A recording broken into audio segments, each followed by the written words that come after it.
Көрүнүктүү мамлекеттик жана коомдук ишмер Абдыкадыр Орозбеков Кыргыз улуттук мамлекеттүүлүгүн түзүүнүн башатында турган.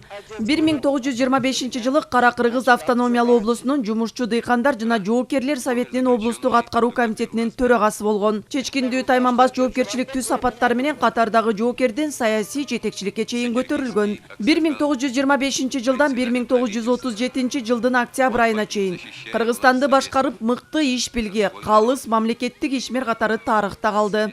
Жусуп Абдырахманов болобу, же Тыныстанов болобу, же ошол мезгилде бүт министрлер болобу, алардын бардыгы ошол Абдыкадыр Орозбековдун жарлыгы менен кызматтарга коюлган.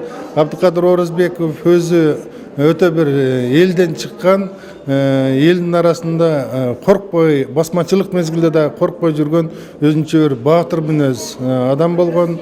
Ал Октябрь революциясына чейин эле элдин башында туруп, элдин таламын талашып, эмгекчилердин таламын талашып жүрүп, өзү калыптанган, өзү өтө таза жашоону баштан өткөргөн. Кыргыз АССР конституциясын иштеп чыгууга чоң салмын кошкон Абдыкадыр Орозбеков өлкөнүн өнүгүшүнө өмүрүн арноо менен элдин көйгөйлөрүн чечип, кадыр баркка ээ болгон. Кыргыз мамлекеттүүлүгүн түптөөгө, чыңдоого, түзүүгө аракет кылган кишилер болду да. Мына ошондой залкар кишилердин бири Абдыкадыр Орозбеков болуп саналат. Ал ушул ферганалык кыргыздардын өкүлү катары бир эле учурда кыргыздардын дагы, анан өзбек, тажиктердин дагы турмушун мыкты билген коомдук ишмер болгон. Ал Өзбекстандык өзүндө ушундай теңдеш башка лидерлер менен дагы тең ата сүйлөшө алган. Анан кыргыздын ошол алгачкы мамлекеттүүлүгүн түптөгөндө анын баасын биз сөз түрдө жогору баалашыбыз керек. Буларды мынау улуттук теңдик үчүн, улуттук бостондук үчүн булар күрөштү. Билдиңизби? Биз азыркы тарихта алардын кызметін ушул тургудан түшүндүрүүбүз керек. Билдиңизби?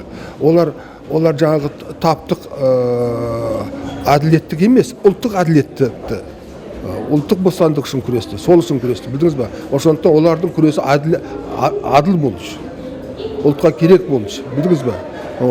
Өкүнүчкө орай олар өмүрдөн оларды баягы ана тоталитарлык жүйө эрте кетирди. Бұл біздің ұлтымызға жасалған үлкен қиянат болатын. Мына 130 жылдығында Абдыкадыр Орозбековдун Кыргыз мамлекетинин түптөлүшүндөгү, анын өнүгүшүндөгү ордун биз ар дайым эскеришибиз керек, баса белгилешибиз керек. Быйыл Абдыкадыр Орозбековдун 130 жылдыгы мамлекеттик деңгээлде белгиленет.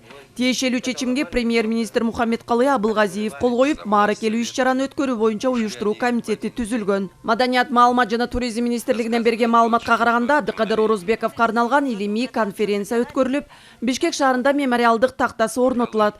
Учурда коомдук ишмердин туулуп өскөн аймагында Абдыкадыр Орозбеков атындагы республикалык фонд тарабынан эскерүү кечелери өтүүдө. Белгилей кетсек, мамлекеттик ишмер туулган Оохна айылы жайгашкан аймак Орозбеков айыл өкмөтү деп аталып, айылда анын атында чакан музейи бар. Кыял Шаршеева, Сентур Абыкеев, Ала Тоо 24.